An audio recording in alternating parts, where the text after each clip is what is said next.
Let me ask him, who is Robert? Who am I? Yeah. uh, well, that's probably, as with any person, a multifaceted answer, but the basics of who I am currently a professor of English and chair of the Department of English at the George Washington University. Of course, that means not necessarily just language, but culture, theory, and many things. I am a writer and theorist that has been working in the intersecting fields of disability studies and Crip theory and queer theory for, well, going on 2 decades. I have written a book called Crip Theory, Cultural Signs of Queerness and Disability, that is going to be 10 years old next year. What is Crip? Crip, the term? Yeah. I think that globally we are in the process of inventing what that might be. However, I have lots of thoughts on that, as do many, many people. The thoughts are very complicated and engaging.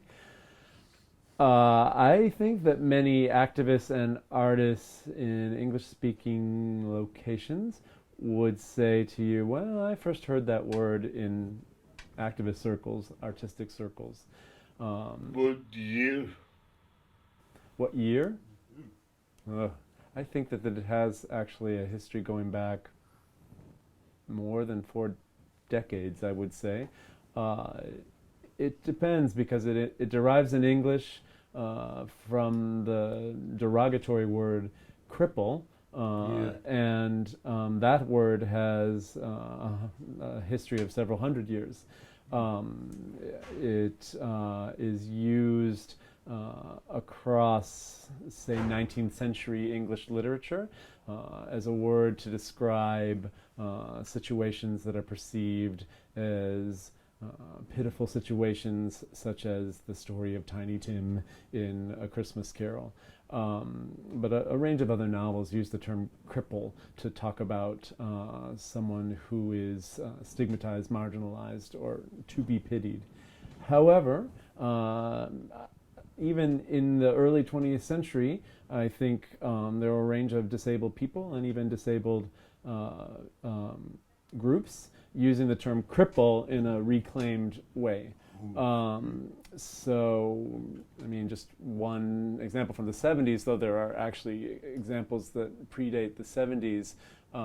There is a novel by Lorenzo Millam called The Cripple Liberation Front Marching Band Blues. Okay. And that it's interesting because that phrase, Cripple Liberation Front, explicitly sort of echoes radical movements of the 70s, like the Gay Liberation Front, or which was already a tribute to liberation fronts in anti-colonial struggles. Okay. So that use of cripple and liberation front was already this kind of in-your-face insistence that we're going to take back this word and do something different with it.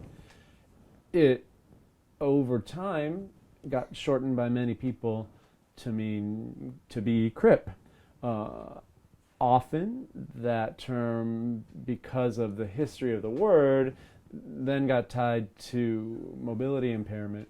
But I think especially over the past 3 decades, even 15 years, the word has proven to be incredibly stretchy.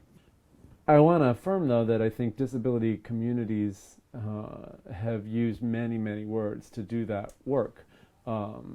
If you think of mad pride, or if you think of the ways in which freak has been used, there's, for example, a radio program in Vienna called Freak Radio, and these reclamations of sort of negative words, pejorative words, has a long history, and it's been very varied in disability history and disability culture. Does that mean that Crip is it Easy to what? Easy to none. No. A noun, yeah. It's all three types of words. Crip is a noun, crip is an adjective, and crip is a verb. However, as an adjective, I would stress crip's power to transform. So if we talk about crip culture, we're using it as an adjective, but I don't think it's just sort of like culture with a little cripness added. I think crip culture is about saying disabled people and movements and experiences have the ability to transform culture, to generate culture, to make it mean something new. As a verb, it's perhaps the most fun because I think people, again, artists, activists, theorists, are having a lot of pleasure right now thinking about what might it mean to crip something. And I would say, in a sort of dry way, to crip something means to insist that disabled experiences, embodiments, forms of mind and behavior that often get purged or shut out or excluded from a given issue be brought back in. So to crip is to insist that, all right, if we're going to talk about neoliberal capitalism, let's crip that and talk about how that particular political economy is, on the whole, devastating to disabled people.